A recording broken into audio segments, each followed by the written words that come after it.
A couple of years ago, I was fortunate to come upon information and confirmation regarding my biological father and his relatives and ancestors.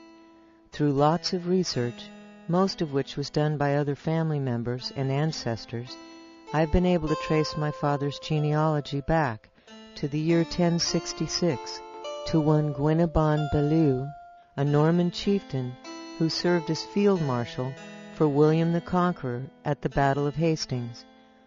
One of Gwynebon's descendants was one of my great-grandfathers, 7 generations back, named Mathurin Ballou, who was the first of his line to come to the Americas from England in the 1600s. Mathurin Ballou had many children, and one of his great-grandsons, a James Belaloo, is the subject of a reading I would like to share from a wonderful bit of research discovered by another of my great-uncles from generations back, one Aidan Ballou.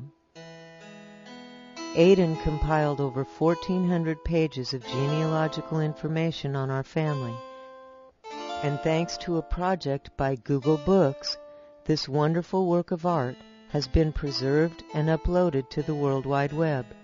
It is entitled An Elaborate History and Genealogy of the Balloos in America. In honor of the season, the approaching time of no time, and my ancestors, I would like to offer a reading from this book on my Uncle James Belaloo, born in 1761 in Cumberland, Rhode Island. I hope my efforts will do justice to James, Aidan, and to all of my ancestors.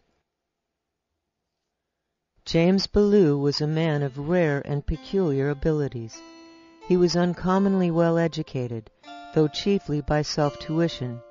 He was a successful teacher of youth in early manhood, and after marriage settled near his father on one of his gift farms in the southwesterly section of Richmond, but later removed nearer the center of town and engaged in merchandise. Russell Whipple, his nephew, in one of his letters to Mr. Peck, said, quote, Uncle James Belaloo was a man well educated and a schoolteacher for several years. He lived and died respected, and had not an enemy in the world. In regard to fortune-telling, he had a peculiar gift from a child. He was what is termed clairvoyant.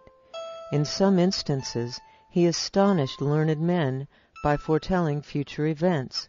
Unquote. It was in this role of fortune-teller that he won his chief distinction. How far his natural gift of clairvoyance extended, we have never been satisfactorily informed. Probably far enough to form the basis of his professional fame, for he was long the oracle of consultation to thousands scattered over an area of between 50 and 100 miles in diameter, made up of romantic youth who longed to peer into their future marriage relations or worldly luck, and of older people who had lost property by thieves or some strange mishap. In fine, a multitude greedy from various causes for marvelous revelations. To his original faculties he added a considerable knowledge of astrology from books, and indeed used to say to his confidential friends that this science and its mathematical deductions were his most reliable resources in working out problems. He was well skilled in mathematics generally. Besides all this, he was a quick reader of human nature, and knew how to adapt himself readily to all sorts of people, characters, and cases.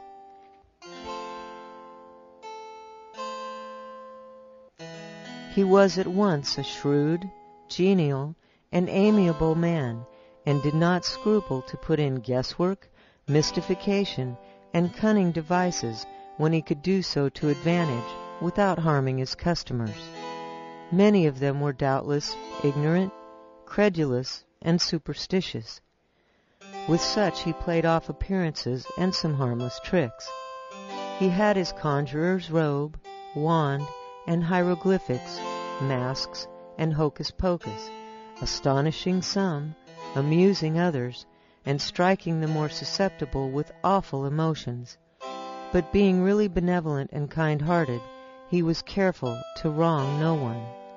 Nor does he appear to have much enriched himself by his profession.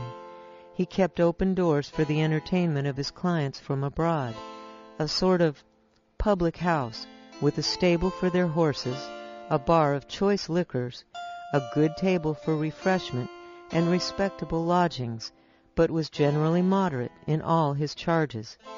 He got his sobriquet of the conjurer among the multitude, probably from his paraphernalia and mystical ceremonies. Many, supposing him to be a great master of the black art, with power even to raise and lay the devil at discretion. He used to visit his Rhode Island cousins, of whom the writer's father was one, and to amuse their families with laughable stories of his professional exploits and experiences.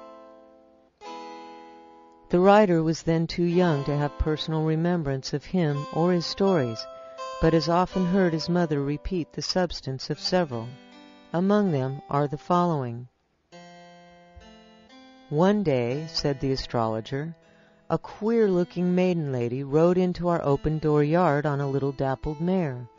On dismounting and delivering her pony for stable care, she told me she had come 40 miles to consult the great fortune-teller on an important matter, but that her stay must be short, and she must return as soon as possible. She therefore wished an immediate private consultation. I inferred from the urgency of her manner that some murder, robbery, or theft had been committed at her home, or that some valuable article of property had been lost. On seating her in my reception-room, she looked furtively around, and inquired if that was my most private apartment. I took her into one more retired and less exposed to intrusion or overhearing. And now came out, in an anxious, half-suppressed tone, her momentous errand. Shall I ever be married?" I concealed my astonishment, glanced inoffensively at her uncouth physiognomy, and felt that it was a hard case, for nature had knocked her forehead one way and her chin the other, set her blear eyes askew, twisted her sharp nose badly, and given her lank face a skin as brown as a dried shad. Well, what was to be done? I went through my customary formulas and ciphered out her destiny as quickly as possible. I gave her as hopeful a forecast as the nature of the case permitted, and sent her off with the most comfortable assurances my ingenuity could deduce. I never heard from the fair maiden again. This was told with such sarcastic gravity, such lurking twinkles of fun, and such ineffable airs of drollery, that all present were convulsed with laughter. But this was nothing to another, narrating one of his grim farces at raising the devil. Early one forenoon, a large coachload of dashing young fellows, mostly from Boston, arrived at the astrologer's residence. They were ranging through the up-country regions with their coach and four, to air themselves, discover rare sights, hunt up pleasure, and have a grand good time. They had heard marvelous things of Ballou, the famous conjurer, and come somewhat out of their way to test his prowess. They were full of money, and ordered for themselves and horses the best fare that could be afforded. They were served accordingly. Their harebrained mirth and daredevil impudence taxed the patience and wit of their host rather severely, for they smashed furniture, hurled tumblers through windows, and were bent on a costly frolic, significantly slapping their pocketbooks and giving the conjurer to understand that they should make good on all damages. Meantime, he was planning how to sober them before they left. The whole day, excepting those portions consumed in luscious refreshment, was spent in horoscopic evolutions and revelations until, one by one, all had had their fortunes told. The sun was near its setting, bills were lavishly paid, and their coach horses harnessed for departure, when suddenly one of the company cried out, "There now! We have forgotten one thing we agreed on, which was to have Ballou raise the devil. Damn it! We can't go till we've seen that." Whereupon all joined in a vociferous demand, "Mr. Ballou, you must raise the devil for us before we leave." The magician's countenance instantly assumed an aspect of frowning awe, which cowered his roistering rowdies at once into civility. His hour had come for revenge. "Young gentlemen," he said in a solemn tone, "you know not what you ask. 'Tis an awful thing. You would not be able to endure the sight." "Oh, yes, we can," responded several faltering voices. "Well, then, will you conform to requisite conditions, be seated, and not utter a word during my incantations?" They nodded assent. He tipped a sly wink to his brother, Russell Ballou, who acted as his accomplice in such cases, seated his expectants in a semicircle around the outside of the room, and arrayed himself in his magical attire, covered with divers wondrous hieroglyphics. Then, with his stately white and black wand, fitted with chalk at one end and charcoal at the other, he drew a black and white circle several feet in diameter, on which were denoted the 12 signs of the zodiac. Then, with a most awful gravity, he touched sign after sign, and pronounced the incomprehensible jargon of his hocus-pocus. The latent superstition of his auditors was now fully aroused, and some of them were already pale. "The charm works," said he. "I shall succeed in a moment.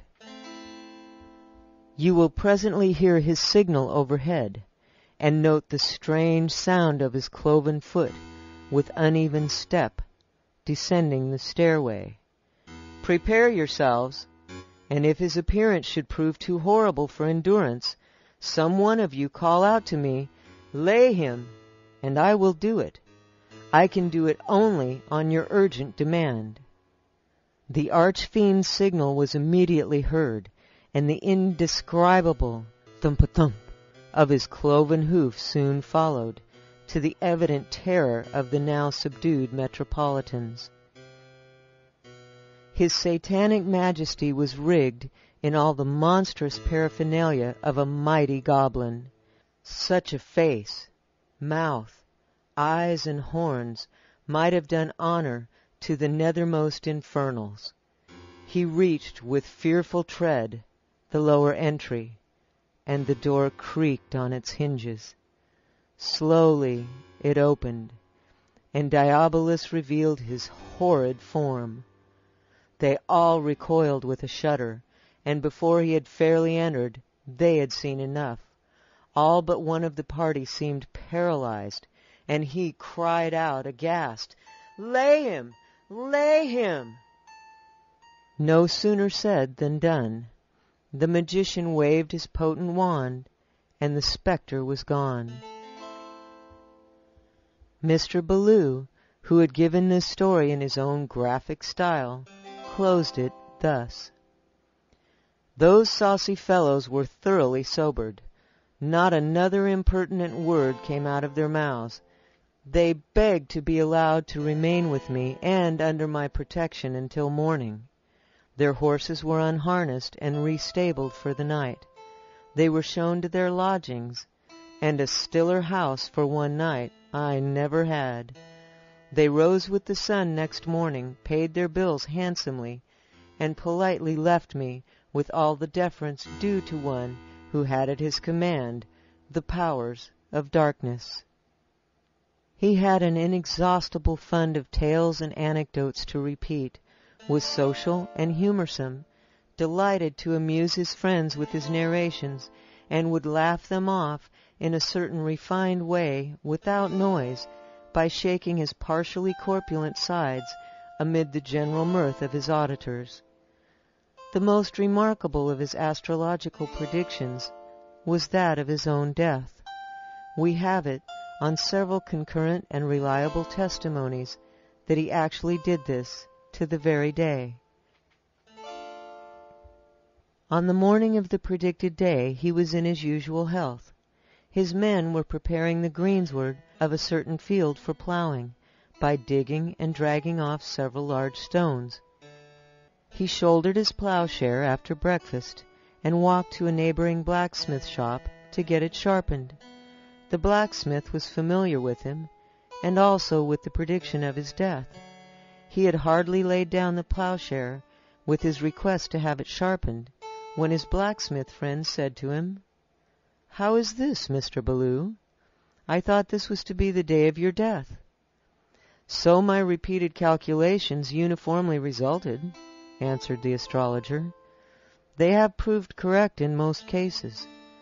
But I have never felt better than today, and really hope I have made some mistake in my figurings."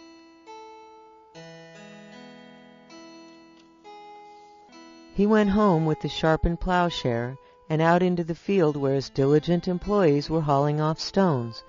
One, heavier than the rest, baffled their efforts to turn it over onto the drag. On the spur of the moment he joined in the hard lift to load it, but burst a blood vessel, bled profusely, and was conveyed to his bed, and died before night. He had large views of God and human destiny, and had no fears of his disposal in the great hereafter.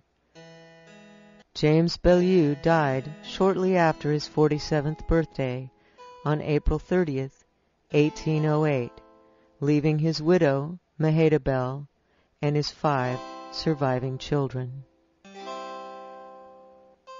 Brightest blessings to you, James, Aidan, and to all the ancestors.